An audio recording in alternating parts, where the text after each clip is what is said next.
C Sadanandan രാജ്യസഭയിലേക്ക് പോവുകയാണ്. C Sadanandan എല്ലാവർക്കും അറിയായിരിക്കുമല്ലോ. അതെ, ചേട്ടനറിയാം, പ്രത്യേകിച്ച് അറിയാം, ഓർമ്മയുണ്ടായിരിക്കുന്ന ഒരു സംഭവം. അത്ര പെട്ടെന്ന് നമുക്ക് മറക്കാൻ പറ്റില്ല മലയാളി മനസാക്ഷിക്ക്. തീർച്ചയായിട്ടും. അദ്ദേഹത്തിന്റെ നടു റോട്ടിലിട്ടാണ് അദ്ദേഹത്തിന്റെ കാല് രണ്ടും വെട്ടി കളഞ്ഞത്. ആ CPM പ്രവർത്തകൻ, ഒരു അധ്യാപകൻ കൂടിയാണെന്ന് പറയാം. അധ്യാപകരുടെ അടുത്ത് പ്രത്യേകിച്ച് ഈ വിഭാഗത്തിന് യാതൊരു മതിപ്പും ഇല്ലാത്ത ഒരു ഇതാണ് അധ്യാപകൻ എന്ന് പറയുന്ന. കഴിഞ്ഞ ദിവസം അറിയാലോ, ഒരു അധ്യാപകയെ പൂട്ടിയിട്ട ഒരു സംഭവമൊക്കെ ഉണ്ടായിരുന്നു ബന്ദിന്റെ സമയത്ത്. അപ്പോൾ എന്തായാലും അദ്ദേഹത്തിനെ ഇപ്പോൾ വേണ്ടും വിധം കേന്ദ്ര സർക്കാർ പരിഗണിച്ചിരിക്കുകയാണ്. അദ്ദേഹത്തിനെ ഇപ്പോൾ രാജ്യസഭയിലോട്ട് MP ആയിട്ട് അയച്ചിരിക്കുന്നത്. ഇതിലൂടെ ഇന്ത്യ ഒട്ടാകെ കേരളത്തിന് BJP നൽകുന്ന ഒരു സന്ദേശം എന്താണ്? വിജയ് ഈ അധ്യാപകരുടെ കാര്യം പറഞ്ഞപ്പോൾ ഞാൻ വിചാരിച്ചു വിജയ് ആ പേര് പറയുന്നു, ജയേഷൻ മാഷ്. അതുകൂടെ വിജയ് പറയണമായിരുന്നു. ജയേഷൻ മാഷിനെ കുട്ടികളുടെ മുമ്പേ വെച്ചാണ് 93 മറ്റോ ആണ്, എനിക്കിന്നും ഓർമ്മയുണ്ട്. സദാനന്ദ മാസ്റ്ററുടെ കാര്യം പറയുന്നതിനോടൊപ്പം അതുകൂടെ നമ്മൾ പറയണം. കാര്യം കൊച്ചു കുട്ടികളുടെ മുമ്പിൽ വെച്ച്, നിഷ്കളങ്കരായ കുട്ടികളുടെ മുമ്പിൽ വെച്ച് ആ മാസ്റ്ററെ അവരെന്താ ചെയ്തെന്നുള്ളത് അത് പിന്നീട് സിനിമയിലൊക്കെ വന്നിട്ടുണ്ട്. അത് ഈ അടുത്തിറങ്ങിയ അത് നമുക്ക് ഒരിക്കലും മറക്കാൻ പറ്റില്ല. അപ്പോൾ അതിനോടൊപ്പം തന്നെ ഇതിനെ നമ്മൾ കൂട്ടി വായിക്കണം. അതെ, സദാനന്ദൻ മാസ്റ്റർ എന്ന് പറയുമ്പോൾ നമ്മൾ ഒരു കാര്യം മനസ്സിലാക്കുക. മാഷന്മാരുടെ കാര്യം പറഞ്ഞാൽ ഒരുപാടുണ്ട് കേട്ടോ. ജോസഫ് മാഷും ഉണ്ടല്ലോ. ജോസഫ് മാഷും ഉണ്ട്, തീർച്ചയായും. ചെയ്ത ആൾക്കാർ വേറെയാണോ എന്നുള്ളത്. അതെ, അത് ചെയ്ത ആൾക്കാർ വേറെയാണ്. അപ്പോൾ നമ്മൾ ഇതിൽ പറയണം സദാനന്ദ മാസ്റ്ററുടെ കാര്യം പറയുമ്പോൾ വിജയ്, ഇത് 94 ജനുവരി 25-നാണ് സദാനന്ദ മാസ്റ്റർക്ക് നേരെ ഈ ആക്രമണം ഉണ്ടായത്. കേരളത്തിൽ ഇത്തരത്തിലൊരു ആക്രമണം നടന്ന ശേഷം ഈ ജീവിക്കുന്ന രക്തസാക്ഷി അങ്ങനെ അദ്ദേഹം കിടന്നില്ല. അദ്ദേഹം കൃത്രിമകാലികൾ വെച്ച് അദ്ദേഹം പാർട്ടിക്ക് വേണ്ടി പോരാടി. അപ്പോ ഈ കഴിഞ്ഞ ദിവസം അദ്ദേഹത്തിന്റെ പേര് രാജ്യസഭയിലേക്ക് നോമിനേറ്റ് ചെയ്യുമ്പോൾ അതിലൂടെ സന്ദേശം കൂടെ ഒളിച്ചിരിപ്പുണ്ട്.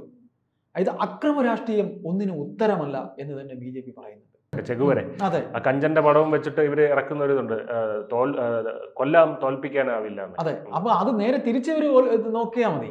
ഇവരെ തോൽപ്പിക്കാൻ വേണ്ടി നോക്കിയതാണ്. തോൽപ്പിക്കാനും നോക്കി, കൊല്ലാനും നോക്കി. അപ്പോൾ സദാനന്ദ മാസ്റ്റർ തിരിച്ചു വന്നിരിക്കുന്നു. സദാനന്ദ മാസ്റ്ററെ രാജ്യസഭയിലേക്ക് BJP നോമിനേറ്റ് ചെയ്യുമ്പോൾ നമ്മൾ ഒരു കാര്യം കൂടെ നമ്മൾ ഇതിൽ ചിന്തിക്കണം. അതായത് മാസ്റ്റർ ഈ വെപ്പുകാലുമായി രാജ്യസഭയിൽ സത്യപ്രതിജ്ഞ ചെയ്യാൻ ചെല്ലുന്നത് മുതൽ രാജ്യസഭയിൽ അദ്ദേഹം ഈ പറയുന്ന സബ്മിഷനുകളും രാജ്യസഭയിലെ മറ്റും ഈ കാര്യങ്ങൾക്കുമായി അദ്ദേഹം ഇരിക്കുമ്പോഴേ വെപ്പുകാലുമായി കേരളത്തിൽ നിന്നൊരു രാജ്യസഭാ MP വന്നിരിക്കുമ്പോൾ ഇന്ത്യ ഒട്ടാകെ CPM-ന് വരുന്നൊരു അവമതിപ്പ് നിങ്ങൾ ഇത് എങ്ങനെ സംഭവിച്ചു എന്നുള്ളൊരു ചോദ്യം വരും. അവിടെ എല്ലാം ഒറ്റ പേരേ വരുള്ളൂ. CPM-ന്റെ ഗുണ്ടകൾ വെട്ടി കാല് നഷ്ടപ്പെട്ട ഒരു മനുഷ്യൻ രാജ്യസഭയിൽ MP ആയിരിക്കുന്നു. അതാണ് BJP CPM-നോട്, കേരളത്തിൽ CPM-നോട്, തീർച്ചയായിട്ടും ലോകത്ത് മൊത്തം. ഇത് ലോകമാണ്, ഇന്ത്യയുടെ രാജ്യസഭയാണ്, ഭാരതത്തിന്റെ രാജ്യസഭയാണ്. ഈ ബാക്കി MP-മാർ അവിടെ ബ്രിട്ടാസ് ഉണ്ട്, അല്ലേ? ബ്രിട്ടാസ് ഉണ്ട്, ശിവദാസൻ ഉണ്ട്, കണ്ണൂരിൽ നിന്നുള്ള ശിവദാസൻ രാജ്യസഭ MP ആണ്. ശിവദാസൻ അറിയാമല്ലോ, യങ്സ്റ്റർ ശിവദാസൻ. ബ്രിട്ടാസ് ഉണ്ട്, പിന്നെ വേറെ ആരൊക്കെയുണ്ട്? പ്രധാനമന്ത്രി കൂടെ രാജ്യസഭയിൽ വന്നിരിക്കാറുണ്ട്. അവിടെ നമ്മൾ കാണണം CPM എന്ന് പറയുന്ന പാർട്ടിക്ക് ഉണ്ടാകാൻ പോകുന്ന അവമതിപ്പ്, അല്ലേ? അപ്പൊ ഇതിൽ നിന്ന് ഒരു കാര്യം, ഈ ഒരു ടേം മൊത്തം ഈ രാജ്യസഭയിൽ മുഴങ്ങിക്കൊണ്ടിരിക്കുന്ന BJP-യുടെ മറുപടിയാണ്. തീർച്ചയായിട്ടും ഈ ഒരു ടേം മുഴുവൻ ഇതൊരു മറുപടിയാണ്. ഇതിങ്ങനെ മണിമുഴക്കം പോലെ അവിടെ ഇങ്ങനെ മുഴങ്ങിക്കൊണ്ടിരിക്കും ഇദ്ദേഹത്തിന്റെ സാന്നിധ്യം. തീർച്ചയായിട്ടും. അതായത് ഇപ്പൊ ഇദ്ദേഹം സത്യപ്രതിജ്ഞ ചെയ്ത് കയറട്ടെ. വിജയ് ഒരു സ്ഥാപനത്തിലേക്ക് വരുന്നു, എന്തെങ്കിലും ഒരു ഇൻസിഡന്റുമായി ബന്ധപ്പെട്ട് വിജയ് വരുമ്പോൾ വിജയ് നമ്മൾ അടുത്ത് വരില്ലേ? അല്ലെങ്കിൽ എൻ്റെ അടുത്ത് എനിക്കാണ് പറ്റി, ഞാൻ എന്തൊക്കെയുണ്ട് വിശേഷം, അങ്ങനെയൊക്കെയുള്ള വരുമ്പോൾ ദെൻ ഇത് ടോക്ക് എന്ന് പറയുന്നത് മൊത്തത്തിൽ അങ്ങനെ ആയിരിക്കും. വർഷങ്ങൾ 94 എന്ന് പറയുമ്പോൾ ഏതാണ്ട് 30 വർഷത്തിനടുത്ത് കിടന്ന സംഭവമാണ്. ഇന്ത്യയെ മൊത്തത്തിൽ BJP CPM-ലൂടെ ഓർമ്മപ്പെടുത്തുകയാണ് ഈ അക്രമ രാഷ്ട്രീയത്തിന്റെ ജീവിക്കുന്ന രക്തസാക്ഷി രാജ്യസഭയിൽ ഇരിക്കുന്നു എന്നുള്ളത്. പിന്നെ 2, CPM എന്ന് പറയുന്ന പാർട്ടിക്ക് ഇതിലൂടെ വേറൊരു സന്ദേശം കൂടെ CPM-ന്റെ പ്രവർത്തകർക്ക് നൽകുന്നുണ്ട്. നീയൊക്കെ പാർട്ടിക്ക് വേണ്ടി ചാവാൻ നടന്നാലും നിന്നെയൊക്കെ ഇവിടെ ആരുടെ കാണണമെന്ന്, അല്ലേ? ഒരു സർക്കാർ ജോലിയോ, അനിയന് സർക്കാർ ജോലി, അല്ലെങ്കിൽ ചേട്ടത്തിക്ക് ഒരു സർക്കാർ ജോലി എല്ലാം കൊടുത്ത്, അല്ലെങ്കിൽ വല്ല തസ്തികയിലും ഇതും കൊടുത്തിട്ട് ഒതുക്കും. ഞാൻ ചോദിക്കട്ടെ, TP ചന്ദ്രശേഖരൻ എന്ന് പറയുന്ന വലിയൊരു നേതാവ്, അദ്ദേഹത്തിനെ ഇവര് പിന്നെ കൊലംകുത്തി എന്നൊക്കെ പറഞ്ഞ് കൊല്ലാക്കൊല ചെയ്തല്ലോ. ഇന്നും അതിന്റെ കളങ്കം ഇവർക്ക് മാറിയിട്ടുണ്ടോ? വടകര എന്ന് പറഞ്ഞ പാർട്ടി ഗ്രാമം എന്ന് പറയുന്നത്, ഈ പാർട്ടി ഗ്രാമത്തിലുള്ള സ്ത്രീകൾ KK രമയെ വെറുതെ വിട്ടു. അതാണ് KK രമയെ വെറുതെ വിട്ടില്ല. KK രമയെ അച്യുതാനന്ദൻ, ഇവർ ഈ പൊക്കി പറയുന്ന അച്യുതാനന്ദൻ എന്താണ് KK രമയെ പറഞ്ഞത്? അഭിസാരിക എന്ന വാക്കാണ് ഉപയോഗിച്ചിരിക്കുന്നത്. അച്യുതാനന്ദൻ പറഞ്ഞിട്ടുണ്ട്. അഭിസാരിക എന്ന വാക്ക് ആണല്ലേ? എന്നിട്ട് അദ്ദേഹം പോയല്ലോ കാണാനായിട്ട്. പിന്നീട് കാണാൻ പോയിട്ടുണ്ടായിരിക്കും. എന്തായാലും ആ സമയത്ത് അവർ പറഞ്ഞത് മറ്റൊരു പാർട്ടിയിലോട്ട് പോയതുകൊണ്ട് അവരെ വ്യക്തിപരമായി ആക്ഷേപിച്ചതല്ല, മറ്റൊരു പാർട്ടിയിലോട്ട് അവർ പോയത് പാർട്ടിയുടെ ഘടകകക്ഷിയായിട്ട് പോയപ്പോ അതെനിക്ക് പുതിയ അറിവാണ്. ഞാൻ അതെ ഏതായാലും അത് ആവട്ടെ, അപ്പൊ നിന്നോട്ടെ. അപ്പൊ നമുക്ക് ഇതിൽ പറയാനുള്ളത് ഈ പറയുന്ന രീതിയിൽ ഇന്നലെ അമിത്ഷാ വന്നിട്ട് പോയി. അമിത്ഷാ സംസാരിച്ചത് എന്തായിരുന്നു? അമിത്ഷായും പറഞ്ഞ ഇതാ, അതായത് ഇവിടുത്തെ തമ്മിലടി RSSനകത്തും BJPക്കകത്തുള്ള തമ്മിലടി തീർന്നാൽ ഈ പറയുന്ന രീതിയിൽ ഈ പാർട്ടിക്ക് ഒരു ബദൽ ശക്തിയായി ഉണ്ടായി വരാൻ ഏറ്റവും നല്ല രീതിയിൽ ഈ പറയുന്ന കേഡറിസമുള്ള ഒരു പാർട്ടിയാണ് BJPയും RSSും. അത് ഈ പറയുന്ന RSSലും BJPയിലും ഇവിടുത്തെ ആൾക്കാർക്ക് മനസ്സിലാകുന്നില്ല. ഇപ്പോൾ ഈ പറയുന്ന സദാനന്ദൻ മാസ്റ്ററിലൂടെ ലോകത്തിന് നൽകുന്ന സന്ദേശം എന്ന് പറയുമ്പോൾ വിജയ് ഒരു കാര്യം കൂടി ഇതിനകത്ത് ഒളിച്ചിരിക്കുന്നുണ്ട്. അതായത് ഞാനൊരു BJP ആരാധകനോ RSS ആരാധകനോ ഒന്നുമല്ല. എനിക്കിതിൽ തോന്നിയിട്ടുള്ള ഒരു കാര്യം എന്നറിയോ, നമുക്ക് നമ്മുടേതായ ഒരു സത്വമുണ്ട്. ഇപ്പം കമ്മ്യൂണിസ്റ്റ് പാർട്ടി എന്ന് പറഞ്ഞാൽ വിദേശത്ത് നിന്ന് വന്നൊരു പാർട്ടിയാണ്. നമ്മൾ ഒരിടത്ത് ഏച്ചു കെട്ടിയാൽ മുളച്ചിരിക്കുമെന്നൊരു സന്ദേശം നമ്മൾ കേട്ടിട്ടുണ്ട്. ഈ വിദേശത്ത് നിന്ന് വന്ന പാർട്ടിക്ക് എത്ര തന്നെ ഇവിടെ ഇംപ്ലിമെന്റ് ചെയ്യാൻ ശ്രമിച്ചിട്ടും അത് മുഴച്ചല്ലേ നിൽക്കുന്നത്, അല്ലേ? എൻ്റെ സംശയം അതെ, മുഴച്ചല്ലേ നിൽക്കുന്നത്. എന്നിട്ട് അതിനൊരു അപജയം. ഇപ്പം ത്രിപുരയിൽ പോയി, ബംഗാളിൽ പോയി, ഇനിയിപ്പോൾ കേരളത്തിലും പോകും. എന്നിട്ട് ഇവരെന്താ മനസ്സിലാക്കാത്തത്? അതായത് ആർഷഭാരത സംസ്കാരം എന്ന് പറഞ്ഞൊരു സംസ്കാരം നമുക്കുണ്ട്. ഈ സംസ്കാരത്തിൽ കൂടെ യോജിച്ച നിൽക്കുന്ന ഒരിതാണ് ഈ BJP RSS. നമ്മൾ അമ്പലത്തിൽ പോകുന്നതോ പള്ളിയിൽ പോകുന്നതോ അല്ലെങ്കിൽ നിങ്ങൾ മോസ്കിൽ പോകുന്നതോ എന്തോ ആയിക്കോട്ടെ, ഭാരതം എന്ന് പറഞ്ഞൊരു സംസ്കാരം നമുക്കുണ്ട്. ആ സംസ്കാരത്തിന് ആ മണ്ണിലേക്ക് പറ്റിയ ഒരു സാധനമേ ഓടുള്ളൂ. എയോ ഹ്യൂം ഉണ്ടാക്കിയ പാർട്ടിയാണ് കോൺഗ്രസ്. എന്തായി? ഉണ്ടായിരുന്ന ജമ്മു കാശ്മീരിലും അങ്ങോട്ട് കൊടുത്തയച്ചില്ലേ? ഉണ്ടായിരുന്ന പാകിസ്ഥാനും കൂടെ എന്നാ കൊണ്ടുപോയിക്കോന്ന് പറഞ്ഞില്ലേ? എന്നിട്ട് എന്തായി? 60 കൊല്ലം ഭരിച്ചിട്ട് എന്തുണ്ടാക്കി? ഇപ്പൊ ഇദ്ദേഹം ഭരിച്ചിട്ട് ഈ 3 ടേം കൊണ്ട് ഒന്നുമില്ലെങ്കിൽ ഒരു ബ്രഹ്മൂസ് വെച്ചിട്ട് അടിച്ച് നിരത്താൻ പറ്റിയില്ലേ? വിറച്ചില്ലേ? അല്ലേ? പാകിസ്ഥാൻ വിചാരിച്ചത് നമ്മൾ വെറും മൂള. അപ്പം ഞാൻ സദാനന്ദ മാസ്റ്ററിൽ നിന്ന് തുടങ്ങിയിട്ട് ഇതിലേക്ക് വരുന്നതിന്റെ കാരണം എന്ന് പറഞ്ഞു കഴിഞ്ഞാൽ വൈദേശിക മണ്ണിൽ നിന്ന് ആർജവം, അയ്യോ ഇപ്പൊ അല്പം പറഞ്ഞ് കഞ്ചൻ എന്ന് പറഞ്ഞു, കഞ്ചൻ എന്നൊരു കഥാപാത്രത്തെ പറഞ്ഞു, അല്ലേ? ചെഗ്ഗു എന്നാണ് പറയുന്നത്, ചെഗ്ഗുവര. ശരി, ആയിക്കോട്ടെ. ഇതൊക്കെ കൊണ്ടിട്ട് ഇവിടെ എന്തുണ്ടായി? എന്ത് ഉണ്ടാക്കി? 1957 ഇവിടെ കമ്മ്യൂണിസ്റ്റ് മന്ത്രിസഭ ഉണ്ടായി വന്നല്ലോ. ജാതി മതം സ്പർദ്ധ മനസ്സിൽ കൊണ്ടു നടന്ന ഒരു ഭയങ്കരനായ മനുഷ്യനായിരുന്നു അന്ന് മുഖ്യമന്ത്രിയായിരുന്നത്. അദ്ദേഹം ഇന്ന് ജീവിച്ചിരുന്നു എന്നുണ്ടെങ്കിൽ, അല്ലെങ്കിൽ അദ്ദേഹം ജീവിച്ചിരുന്ന ഈ അവസരത്തിലാണെങ്കിൽ VS അച്യുതാനന്ദൻ മുഖ്യമന്ത്രിയാവും നിങ്ങൾ കരുതുന്നുണ്ടോ? എന്തിന് പിണറായി വിജയൻ പോലും മുഖ്യമന്ത്രിയാവില്ല? VS അച്യുതാനന്ദൻ ആയിട്ടല്ലേ മുഖ്യമന്ത്രി പിണറായി വിജയൻ മുഖ്യമന്ത്രിയാവും? അതാണ് ഞാൻ പറഞ്ഞത്. അങ്ങനെയാണ്. ഇവർക്കൊക്കെ ഈ കാണുന്നതൊന്നുമല്ല, ഇവരുടെ ഉള്ളിൽ ജാതി സ്പർദ്ധയുള്ള ആൾക്കാരാണ്. അത് പറഞ്ഞാലൊന്നും ഞാൻ ഈ ഒറ്റയ്ക്കിരുന്ന് ഇവിടെ പറഞ്ഞ കുളത്തിലെ തവള അല്ലെങ്കിൽ കിണറ്റിലെ തവള എവൻ എന്തെങ്കിലും ഉണ്ട് അറിയാന്ന് വെച്ചാൽ എനിക്ക് താഴെ കമന്റും തെറിയും വരുമായിരിക്കും. എനിക്കതിൽ ഒരു വിഷമവുമില്ല. ഇത് എൻ്റെ നാളിതുവരെയുള്ള ജീവിതാനുഭവത്തിലാണ് പറയുന്നത്. ഈ പാർട്ടി മനുഷ്യനെ നന്ദികേട് മാത്രമേ കാണില്ല. ഈ പാർട്ടിയുടെ തന്നെ പാർട്ടിക്കുള്ളില് വ്യക്തി ജീവിതത്തില് പാർട്ടിക്കുള്ളിൽ രാഷ്ട്രീയം പറയുന്നത് ഈ പാർട്ടിയുടെ തന്നെ നേതൃനിരയില് എത്ര നേതാക്കന്മാർ വന്നിട്ടുണ്ട്? എത്ര ഞാൻ പറയുന്ന പിന്നോക്ക സമുദായത്തിൽ ഒരു പിണറായി വിജയൻ, ഒരു VS അച്യുതാനന്ദൻ, ശേഷം എത്ര പേര് വന്നിട്ടുണ്ട്? VS അച്യുതാനന്ദൻ പോലും ഒരു പൂർണ്ണമായിട്ട് ഒരു പിന്നോക്ക സമുദായക്കാരൻ എന്നും പറയില്ല. ഞാൻ പറയുന്നത് ഷെഡ്യൂൾഡ് കാസ്റ്റ് ഷെഡ്യൂൾഡ് ട്രൈബിൽ നിന്നുള്ള ഒരു പിന്നോക്ക സമുദായക്കാരൻ പൊങ്ങി വരാൻ സമ്മതിക്കുന്നുണ്ടോ?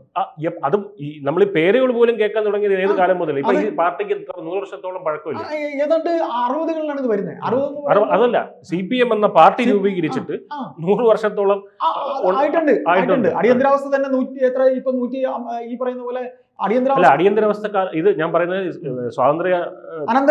സ്വാതന്ത്ര്യത്തിന് മുമ്പ് തന്നെ ഈ പാർട്ടി രൂപീകരിച്ചു. ഏകദേശം 100 വർഷത്തോളം പഴക്കമാകുന്ന ഒരു പാർട്ടിയാണ്. അതില് ഇവരെ ഈ സ്വാതന്ത്ര്യവും സോഷ്യലിസവും ജനാധിപത്യവും എന്നൊക്കെ പറഞ്ഞുകൊണ്ട് കിടക്കുന്ന ഇവരെത്രത്തോളം അത് പാലിക്കുന്നുണ്ടെന്നുള്ള ചോദ്യം. അതാണ് ഞാൻ പറഞ്ഞത്. വൈദേശിക മണ്ണിൽ നിന്ന് ആർജവം ഉൾക്കൊണ്ടുകൊണ്ട് ഇവിടെ കൊണ്ടുവന്നുണ്ടാക്കിയ ഒരു പാർട്ടി. കോൺഗ്രസ് അങ്ങനെ, ഇവരിങ്ങനെ. ഈ പറയുന്ന പോലെ BJPയുടെ ആരാധകനായിട്ടൊന്നും ഞാൻ പറയുന്നില്ല. നമുക്കുള്ള ഇടത്തെ നമുക്ക് മുളയ്ക്കാൻ കഴിയുള്ളൂ. ആ സർക്കംസ്റ്റാൻസ് ഏച്ചു കെട്ടിയാൽ മുളച്ചെന്നിരിക്കും. ഇപ്പോൾ എൻ്റെ ഇനി എത്ര ജീവിതം എനിക്കുണ്ട് ബാക്കിയെന്നറിയില്ല. എന്തായാലും എന്നെക്കാൾ ജീവിതം ഉള്ള കുട്ടികളൊക്കെയാണ് നിങ്ങളൊക്കെ. നമുക്ക് കാണാൻ കഴിയും ഇവിടെ എന്താണ് കേരളത്തിൽ ഇനി സംഭവിക്കുന്നത്. അതെ, ഇപ്പൊ ചേട്ടൻ ഇപ്പൊ ഇത് പറഞ്ഞുകൊണ്ട് ചേട്ടൻ ഇനി സംഘിച്ചാപ്പ കിട്ടാതിരിക്കാൻ വേണ്ടി ഞാൻ പറയുന്നതാണ്. ചേട്ടൻ ഇടയ്ക്ക് എല്ലാ വീഡിയോയിലും ചേട്ടൻ പറയാറുണ്ട് BJP RSS അല്ല. പക്ഷെ എന്തുകൊണ്ടും എങ്ങനെ പറയുന്നു എന്ന് പറഞ്ഞാൽ ഇവരിൽ നിന്ന് ഇടതുപക്ഷം ചിലത് പഠിക്കേണ്ടതായിട്ടുണ്ട്. പക്ഷെ ഇവിടെ ഒരു ഇടതുപക്ഷം ഉണ്ടോ എന്നുള്ളതാണ് ആദ്യത്തെ ചോദ്യം. ഇടതുപക്ഷം എന്ന് പറയുന്ന ഒരു പക്ഷം ഇവിടെ ഉണ്ടോ? ഇടതില്ല, ഇവിടെ വലത് മാത്രമാണ് ഇപ്പോൾ ഉള്ളത്. ഇടതുകാരി തന്നെയാണ് വലതുപക്ഷം ഇടതുപക്ഷത്തിന്റെ സ്വഭാവം കാണിക്കുന്നു. അപ്പോ ഇവിടെ മനസ്സിലാക്കേണ്ട, കഴിഞ്ഞ ദിവസം അമിത്ഷാ വന്നപ്പോഴും പറഞ്ഞൊരു കാര്യം, രാജീവ് ചന്ദ്രശേഖരനോട് പറഞ്ഞ കാര്യം എന്തെന്ന് പറഞ്ഞാൽ പൊളിറ്റിക്സ് ഓഫ് പെർഫോമൻസ്, അതാണ് മോദി മുന്നോട്ട് വയ്ക്കുന്ന പൊളിറ്റിക്സ്. അതായത് പെർഫോമൻസ് ചെയ്ത് കാണിക്കുക, അതിലൂടെ വോട്ട് നേടുക എന്നുള്ളതാണ്. അപ്പൊ കേരളം വരെ പിടിച്ചെടുക്കാൻ ശ്രമിക്കുന്നതും അത്തരത്തിലുള്ള ഒരു പെർഫോമൻസ് ഓഫ് പൊളിറ്റിക്സ് ഓഫ് പെർഫോമൻസിലൂടെയാണ്. ഇത് എന്തുകൊണ്ട് ഇടതുപക്ഷത്തിന് ഒരു മാതൃകയാക്കിക്കൂടാ? ഇത്തരത്തിൽ ഇതുപോലെയുള്ള എന്താ പറയാ, ഈ പറയുന്ന അവരുടെ ഇതിൽ തന്നെ കൊണ്ടുവരാൻ, ഉയർത്തി കൊണ്ടുവരാൻ കെൽപ്പുള്ള ഒരുപാട് നേതാക്കന്മാരുണ്ട്, ഒത്തിരി ഉണ്ട്. അവരെ ഇപ്പൊ കാല് നഷ്ടപ്പെട്ട ആളിനെ അവര് കണ്ടില്ല, എത്ര വർഷമായെന്നറിയോ? ഇപ്പൊ അവർക്ക് ആ ഒരു, അതാണ് പറയുന്നത്, BJP RSS എന്ന് പറയുന്ന അവരുടെ ആ ഉൾക്കണ്ണാണ് അവർ. അതായത് അദ്ദേഹത്തിന്റെ കാല് വെട്ടി ദൂരേക്ക് എറിയുക ചെയ്തത്. 1994 ജനുവരി 25 അദ്ദേഹത്തിന്റെ വരവും കാത്തുന്ന CPM ക്രിമിനലുകൾ ലൈറ്റുകൾ ഓഫ് ചെയ്യുകയും ബോംബ് എറിയുകയും ഭീകരാന്തകം സൃഷ്ടിക്കുകയും തുടർന്ന് സദാനന്ദൻ മാഷിനെ ബലമായി പിടിച്ചു നിർത്തി അദ്ദേഹത്തിന്റെ കാലുകൾ മുറിച്ചെടുത്ത് തൊട്ടടുത്തുള്ള പറമ്പിലേക്ക് എറിഞ്ഞു. നമുക്കൊരു ഇഞ്ചക്ഷൻ എടുക്കുമ്പോൾ എത്ര വേദനയായിരിക്കും. ഇവന്മാർ, എനിക്കിപ്പോൾ ഓർമ്മ വന്നത്, ഈ സിനിമ വയലൻസ് പടർത്തുന്നു എന്നും പറഞ്ഞുകൊണ്ട് സിനിമ നിരോധിക്കാൻ വേണ്ടി നടന്നത് 2-3 മാസം മുന്നേ ഈ CPM സർക്കാർ, പിണറായി വിജയനും ഒക്കെ. ഇവന്മാർ ഈ സിനിമയ്ക്ക് അപ്പുറമുള്ള വയലൻസ് അല്ലേ ഇവിടെ കാണിച്ചു വെച്ചിരിക്കുന്നത്. അതിപ്പോൾ ചേട്ടൻ പറഞ്ഞ കാര്യമാണ് ഞാൻ പറയുന്നത്. ഇത് മാത്രം, ഈ ഒരൊറ്റ സംഭവം. ഒരു ഇഞ്ചക്ഷൻ എടുക്കാൻ, രക്തം പരിശോധിക്കാൻ കൈകൊണ്ട് കൊടുക്കുമ്പോൾ ഞരമ്പ് പിടിച്ചിട്ട് ഇഞ്ചക്ഷൻ കുത്തിക്കയറ്റുമ്പോൾ നമുക്ക് എങ്ങനെയാണ് ഒരു സൂചി കുത്തുമ്പോൾ ഒരു വേദന നമ്മളൊന്ന് ഇമാജിൻ ചെയ്ത് നോക്കുക. അവിടെ അത് ഞാൻ പറയുന്നത്, ഇത് വെറുതെ ക്ലീശയാണോ എന്ന് എനിക്കറിയില്ല. എന്തായാലും ഇത്തിരി കുഴപ്പമായിപ്പോയി. അപ്പോൾ BJP സർക്കാർ, RSS അല്ല, BJP തന്നെ, അവർ നൽകുന്ന ഒരു സൈലൻ്റായ സന്ദേശമുണ്ട്. ഞങ്ങളുടെ അണികളെ ഞങ്ങൾ ഒരിക്കലും കൈവിടില്ല. കേരളത്തിലുള്ള ഈ പറയുന്ന രീതിയിൽ കുട്ടിക്കുരങ്ങന്മാരെ കൊണ്ട് ഇവിടെ ചുടുചോറ് തീറ്റിക്കുന്ന പരിപാടിയും, ഒരു സമയത്ത് പ്രതിപക്ഷത്തിരുന്നപ്പോൾ ഈ പറയുന്ന പോലീസ് മേധാവിയെ കുറ്റം പറയുകയും പാർലമെന്ററി തലത്തിൽ പൊങ്ങി വരുമ്പോൾ അദ്ദേഹം ചെയ്തത് സർക്കാരിന് വേണ്ടിയാണെന്ന്, അല്ലേ, സർക്കാരിന് വേണ്ടിയാണെന്ന് മറുത്തു പറയുന്ന രാഷ്ട്രീയമുള്ള CPM-ന് നൽകുന്ന ഒരു സന്ദേശം. എനിക്ക് ഇതിനോട് ഒരു ചോദ്യം കൂടെ, ഒരു സമാപ്തി, നമ്മളെ കൺക്ലൂഷൻ്റെ ഒരു ചോദ്യം കൂടെ ഇവരോട് CPM-കാരോട് ചോദിക്കാനുള്ള ചോദ്യം, ഈ സദാനന്ദന്റെ മാഷിന്റെ കാര്യം കൂടെ ആയതുകൊണ്ടാണ്. കാരണം വ്യക്തിപരമായിട്ട് എനിക്ക് ഒരുപാട് വേദനിച്ച ഒരു സംഭവമാണ് ചന്ദ്രശേഖരന്റെ. ചന്ദ്രശേഖർ ഓട്ടോ ഇടിച്ച് മരിച്ചിട്ട് ഇപ്പൊ ഏകദേശം 15 വർഷമായി. കാരണം അങ്ങനെയാണല്ലോ, ഓട്ടോ ഇടിച്ച് മരിച്ചു എന്നാണല്ലോ പറയുന്നത്.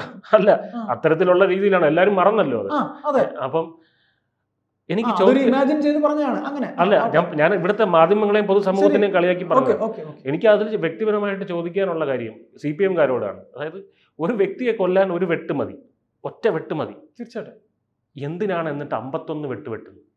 അങ്ങനെ ഇവരുടെ മനസ്സിലുള്ള കുഷ്ഠം, അല്ലെങ്കിൽ ഈ മനുഷ്യത്വം, മറ്റേ ജനാധിപത്യം, സോഷ്യലിസം എന്നൊക്കെ പറഞ്ഞുകൊണ്ട് നടക്കുന്ന ഇവരെ ഇത് ഏത് ഒരു ഗോത്രവർഗക്കാരന് പോലും ചെയ്യാൻ പറ്റാത്തത്ര ഒരു അത്രയും പൈശാചികം അല്ലെങ്കിൽ നിഷ്ഠൂരമായിട്ട് ഒരു മനുഷ്യനെ വകവരുത്തുക എന്ന് പറഞ്ഞു കഴിഞ്ഞാൽ അത് ഒരു മനുഷ്യനെ കൊണ്ട് സാധ്യമല്ല. അതുകൊണ്ട് ഈ പാർട്ടിയിൽ ഇപ്പൊ അവശേഷിക്കുന്നത് മനുഷ്യന്മാരാണോ എന്നുള്ളൊരു ചോദ്യം ഉണ്ട്. ഏതായാലും ഈ വിഷയവുമായി ബന്ധപ്പെട്ടൊരു സംശയം തന്നെയാണ് വിജയ് ചോദിച്ചത്. അപ്പോൾ RSS പോട്ടെ, BJP NDA സർക്കാർ സദാനന്ദൻ മാസ്റ്ററെ രാജ്യസഭയിലേക്ക് സത്യപ്രതിജ്ഞ ചെയ്യാൻ വിളിക്കുന്നത് മുതൽ, അദ്ദേഹം അവിടെ ഉപവിഷ്ടനാകുന്നത് മുതൽ ഇനി അങ്ങോട്ട് ലോകത്തിന് നൽകുന്ന ഒരു സന്ദേശം കൂടെയാണ്. ഇന്ത്യയിൽ, കേരളത്തിൽ ഇത്തരത്തിൽ CPM എന്ന് പറയുന്ന പാർട്ടിയുടെ കത്തിക്കിരയായ അല്ലെങ്കിൽ വാളിനിരയായ, ജീവിതം നഷ്ടപ്പെട്ടിട്ടും സ്വന്തം ആത്മധൈര്യം കൊണ്ട് ഇവിടെ എത്തിയൊരു മനുഷ്യൻ, അതായത് അക്രമ രാഷ്ട്രീയം കേരളത്തിൽ CPM നടത്തിയതിൻ്റെ തെളിവ് ഇതാ, ലോകരെ നിങ്ങൾ കാണുക. അതാണ്, അങ്ങനെയാണ് BJP. എന്തു നല്ല സന്ദേശം എന്ന് ആലോചിച്ച് നോക്കുക. അതാണ് ഏറ്റവും നല്ല ബുദ്ധി, ഏറ്റവും നല്ല കുറ്റിക്കടി.